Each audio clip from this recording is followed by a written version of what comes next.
아멘. 우리 귀한 찬양이 하나님의 마음을 기쁘게 하신 줄로 믿습니다. 할렐루야. 오늘 우리 구주교회에 오신 분들을 진심으로 환영하고 환대합니다. 오늘은 추수감사 주일이고요. 또 오늘은 새생명 초청일이기도 한데 오늘 예배에 나오신 모든 분들을 축복합니다. 하나님이 초청한 이 은혜의 자리에 나오셨으니 앞으로도 큰 복을 받아 누리시기를 주님의 이름으로 축원합니다. 미얀마라고 하는 나라가 있지요. 예전에는 버마라고 하고 버마라고 우리가 알게 되는 그런 나라입니다. 지금은 미얀마 나라인데 미얀마의 민주화 운동가였던 아웅산 수치라는 사람의 이야기입니다. 아웅산 수치는 비폭력 저항으로 또 군부에 의해서 나라의 백성들이 너무나 힘드니까 민주화를 위해서 열심으로 뛰어든 사람이죠. 그래서 1991년도에 노벨위원회가 그녀를 노벨 평화상 수상자로 선정하여서 발표를 하였습니다. 발표를 하였으니 이제 노르웨이에서 열리는 시상식에 와 주었으면 좋겠습니다. 초청장을 보내서 초청하게 된 것이지요. 그런데 아웅산 수치는 그 시상식에 갈 수가 없었습니다. 초대장은 받았지만 갈 수가 없었어요. 왜냐하면 그 당시에도 군부에 의해서 가택연금을 받은 상태였기 때문에 가고 싶어도 그 시상식에 갈 수가 없었다는 것이지요. 노벨 평화상에 선정이 되었다는 게 얼마나 뿌듯하고 감사했을까.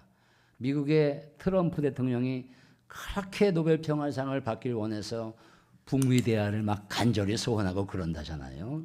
노벨 평화상이 그렇게 소중한 것인데 이 아웅산 수치가 노벨 평화상에 선정이 되어서 발표되어서 시상식은 열렸지만 가택연금으로 인해 갈 수가 없었고 그의 18살 되는 아들이 대신 가서 어머니를 대신해서 상을 받게 되었지요.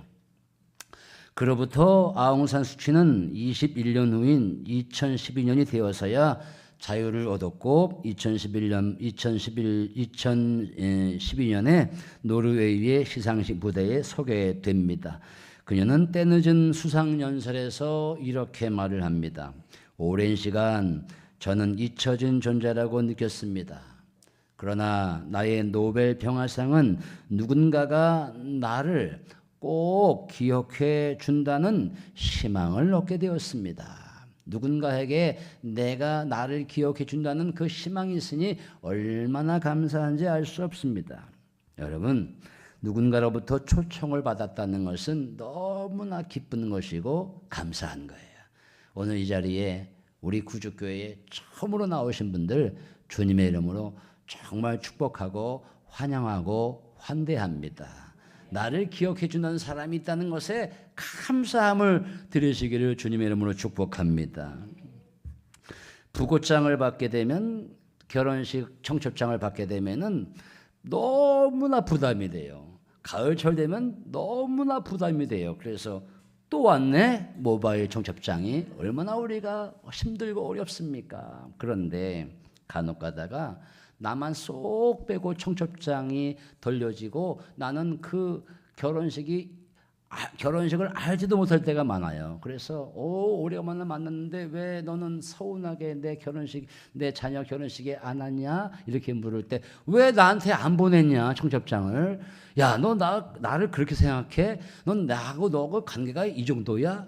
사실 안 보냈으면 하는 게 내 마음이지만 그러나 누군가 나를 기억해줘서 모바일 청첩장을 보내준다는 것은 나를 기억해주고 있다는 좋은 관계인 것이지요. 오늘 하나님은 나를 기억해 주셔서 이렇게 주일마다 은혜의 자리에 초청해 주시고 있다는 이 사실에 감사하시기를 바랍니다. 이 하나님이 차려주신 예배의 자리, 은혜의 자리에 참여하게 된 것을 주님의 이름으로 다시 한번 축복합니다.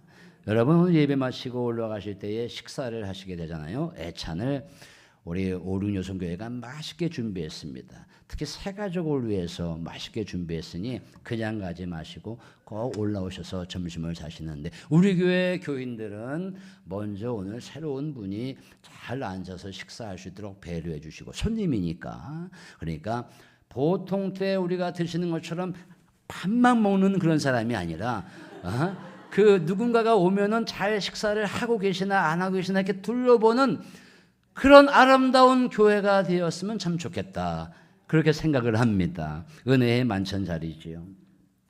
오늘 말씀은 예수님이 길을 가시다가 세간에 앉아있던 마태를 부르시는 내용의 말씀입니다.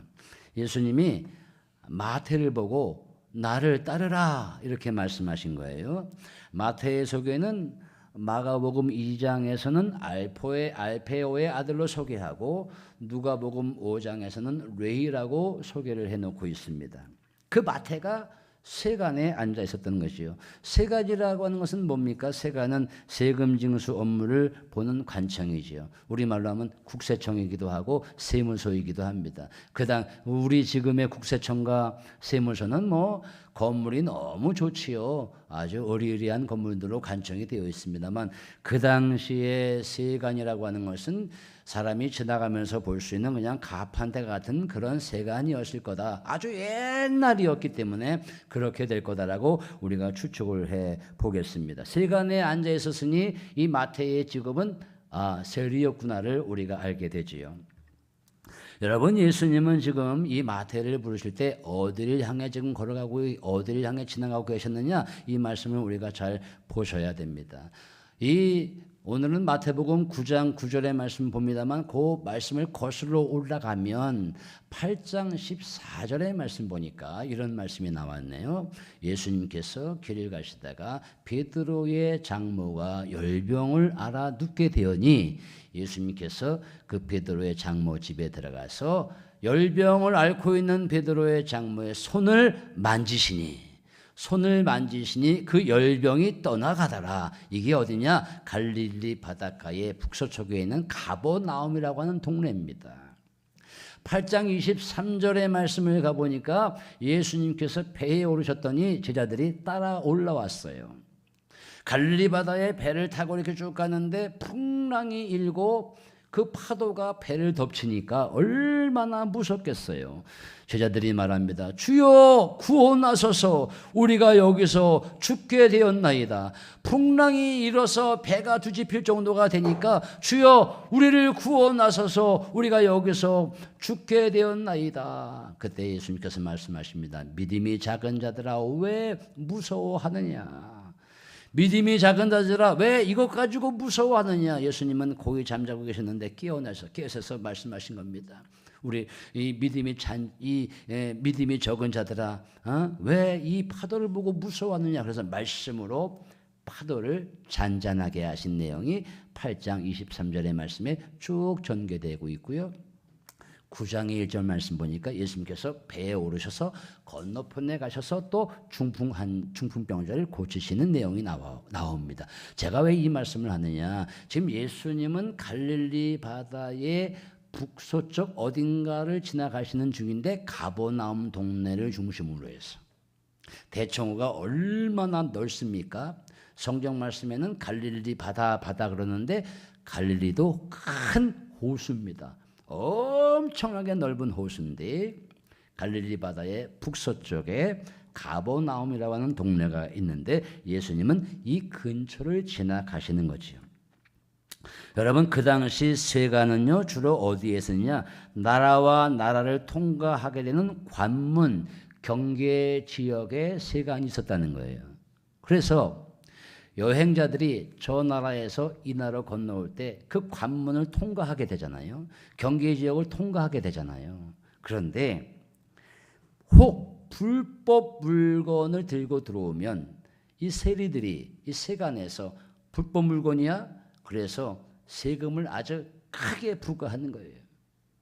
로마라고 하는 나라가 그 당시에 이스라엘을 다스리고 식민지 국가로 삼아서 억압하고 힘들게 하였는데, 로마에 내는 세금이 만약에 1,000원이다. 그러면 세리들이 더 거기에 얹어서 2,000원, 3,000원을 막 징수하는 거예요. 그러니까 백성들이 얼마나 힘듭니까? 수리아라고 하는 데서 이스라엘로 진입하게 되면 그 첫 번째 지역이 북쪽의 가버나움인데, 이 마태도 이 가버나움 지역의 출신이니까 이 마태가 분명 이 가버나움 수리아에서 이스라엘 들어오는 경계 지역의 세간에서 세리 역할로서 분명히 세금을 걷는 시간이었고 그 위치였구나를 우리가 알게 되지요. 그 앉아 있던 마태를 보고 예수님께서 말씀하십니다. 나를 따르라. 나를 따르라. 자, 여러분, 오늘 저는 지금부터 이 말씀을 전해드리려고 합니다. 마태의 직업은 세리라고 했잖아요. 직업에는 귀천이 없습니다. 직업에는 정말 귀천이 없지요. 모든 직업이 다 귀하고 귀합니다. 그러나 유심히 돌보고 아껴 주어야 할 직업도 있습니다. 요즘에 저는 뉴스에 쿠팡 새벽 배송하다가 가로사를 당하는 이런 현실 속에서 쿠팡에 이 물건을 그 물건을 운반하는 이 직원들, 노동자, 근로자들이 참 큰 어려움을 겪고 있구나. 새벽 배송을 하다가 사망을 하니까 가로사로. 소비자는 새벽에 물건을 받기를 소원하지요. 우리 소비자들은. 그래서 쿠팡을 너무너무 좋아합니다. 그런데 직원들은 이 새벽에 배송을 하치니까 과로로 죽게 되지요. 이게 소비자와 근로자 간의 온도의 차이라고 볼 수 있겠습니다. 새벽 배송하는 그들의 직업이 천합니까? 천하지 않죠. 귀합니다. 맨홀 뚜껑을 열고 들어가서 정리하는 그분들의 직업이 천합니까? 귀합니다. 유독가스로 사망하게 되지만 그러나 그들의 모든 직업은 다 귀하고 귀합니다. 아껴 주어야 되고 우리가 돌봐줘야 될 그런 직업이죠. 그런데 좀 별로 바람직하지 않다고 생각하는 좋지 않은 사람들이 있지요. 만일 시장통에 다니면서 자릿세를 거두는 동네 양아치라면 그 사람들의 직업이 귀하겠습니까? 귀하지 않지요. 예수님 당시의 세리도 마찬가지입니다. 세리는 이스라엘 백성이 로마 정부에 꼭 내야 하는 세금을 수금하는 역할을 하는 것인데, 예를 들어서 전에 말씀드린 것처럼 그보다 더 초과해서 세금을 거두니 사람들로 하여금 경멸의 대상입니다. 부정적인 이미지가 이 세리입니다. 그래서 여러분 마태복음 18장 17절 말씀 보면 항상 이 세리를 죄인과 동급으로 취급합니다. 그래서 마태복음 18장 17절 말씀 보면 세리와 죄인, 세리와 죄인. 마태복음 21장 31절의 말씀 보면 세리와 창녀들. 아니 창녀들 하면 되는데 꼭 거기다가 세리를 붙여놓습니다. 세리와 창녀들.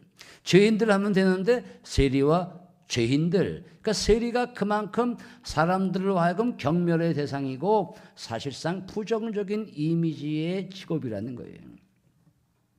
오늘 예수님이 마태를 부르실 때 이 마태의 심정은 어떠했을까? 돌아가 보고 싶습니다. 세간에 앉아 있었으니 이 마태의 직업은 확실히 세간에 앉았으니 세리라고 하는 직업을 갖고 있는 거지요. 확실히 직업은 확실해요. 그런데 그의 삶은 팍팍하고 녹록지 않습니다. 사람들로 하여금 경멸을 받는 삶을 살고 있으니까 내가 세간에 앉아서 돈을 거두는 버젓한 그런 직업을 갖고 있는 세리지만 나는 이 세상에 살아가면서 나는 사는 게 아니야. 나의 삶은 공허해. 내가 아무리 인생길을 살아가면서 답을 얻으려고 했지만 답이 보이지를 않아. 이게 마태의 심정입니다. 때마침 예수님께서 이 이스라엘의 구원자이시고 구세주인 그 소식은 알았어요. 그 소식은 알았지만 그는 여전히 인생의 답을 찾지 못하고 세간에 앉아서 오늘도 돈을 걷는 일, 내일도 돈을 수금하는 일, 이 업무를 보게 된 거예요. 인생의 답을 찾고자 했으나 답을 찾지 못하는 거지요. 그래서 늘 인생이 불안하고 두렵고 외로웠을 것이다. 찾아주는 사람도 없고 얼마나 힘들었을까. 권력은 어떠합니까? 무한정 누릴 것 같지만 여러분들도 아시잖아요. 권력 무한정 누릴 수가 없습니다. 추풍낙엽입니다. 재물, 재산 무한정 가질 수 없습니다. 우리가 살다가 건강 잃으면 결국은 우리가 그 모든 재산 쌓아놓은 게 그게 무슨 큰 힘이 되겠습니까? 여러분, 영혼의 메마름이 있으면 그런 것이 온전한 답을 줄 수가 없습니다. 우리 영혼에 온전한 메마름이 있으면 아무리 많은 것을 갖추고 있어도 그것이 우리에게 온전한 길이 될 수 없어요. 이정표가 될 수 없어요. 여러분, 동창회들 많이 나가시죠? 동창회 가보게 되면은 참 허탈해요. 저도 춘호학교 동창회 전에 한번 하도 와보라고 해서 한번 가봤지요. 동창회 가봤습니다. 그런데 아무리 무슨 얘기를 해도 공감대가 없어요. 저는 목사고 그분들은 일반적인 직업을 갖고 있는 사람들이니까 그 동창회 오래간만에 갔더니 야, 하나님이 살아계시냐? 너 목사, 하나님이 살아계셔? 이런 질문만 계속 받게 되고요. 또 그 사람들이 앉아가지고 이렇게 이야기하는 거 보면 야, 이게 무슨 재밌다고 서로 깔깔대고 웃지? 내가 볼 때는 어떤 가치가 없는 이야기인데 공감대가 없어요. 실컷 먹고 마시는 뭐 그런 모습들을 많이 봤습니다만 갔다 와서 보면 허탈해, 무료해, 공감대가 없어.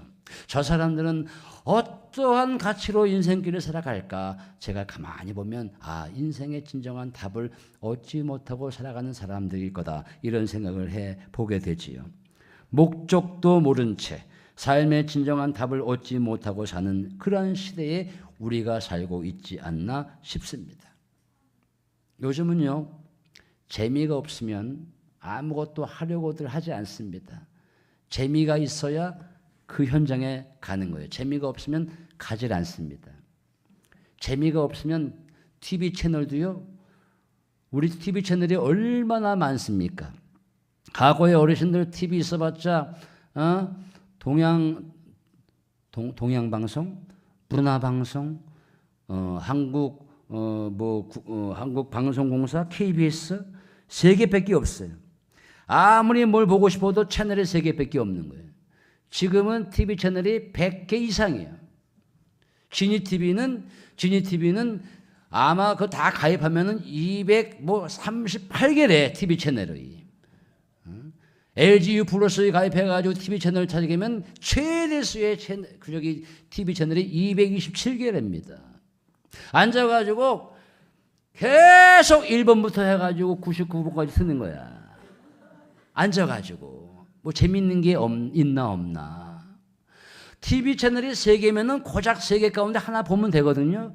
문화방송, 동양방송, KBS 방송. 근데 채널이 너무 많으니까 뭐를 봐야 될지 알 수가 없어. 다 재미가 없어. 알고 보면 재미있는 것 같은데 재미가 없어요. 채널은 많으나 나에게 진정한 답을 줄 만한 채널이 없는 현실. 물은 많으나 먹을 물이 없는 것처럼 우리는 그런 시대에 살고 있어요.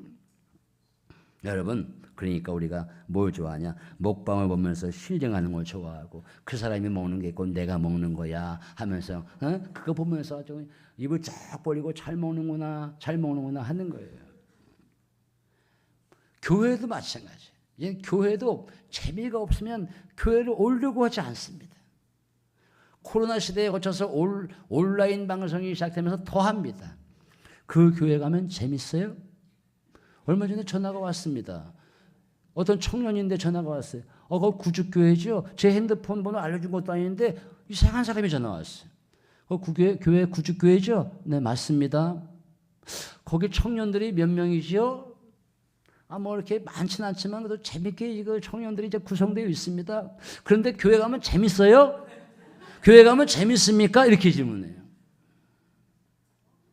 제가 뭐라고 답을 했겠어요?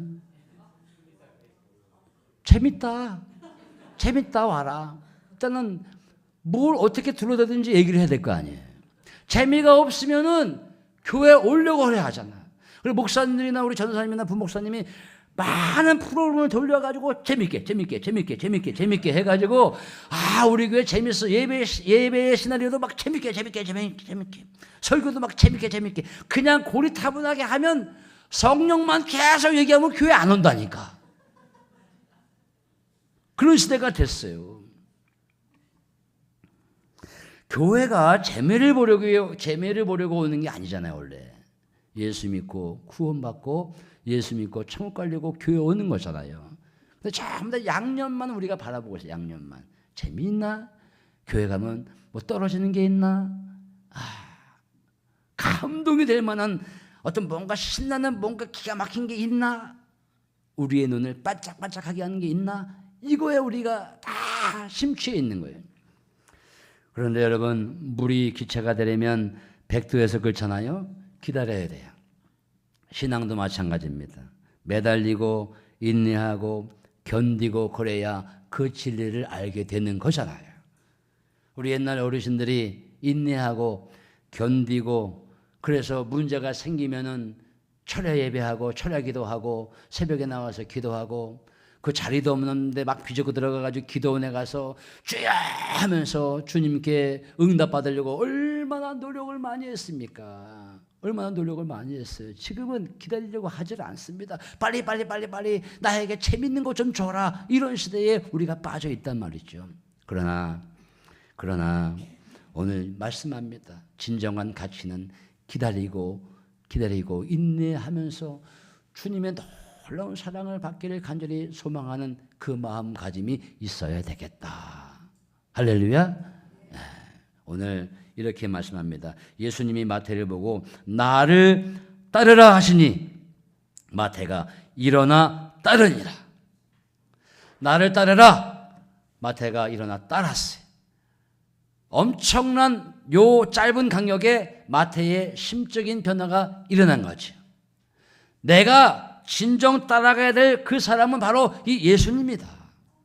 예수님, 이분을 따라가서 내 인생의 전환점을 가져오게 하고 내 인생의 답을 내가 이 예수님을 쫓아가면서 얻을 것이다. 이 마음의 확신을 갖게 된 거예요.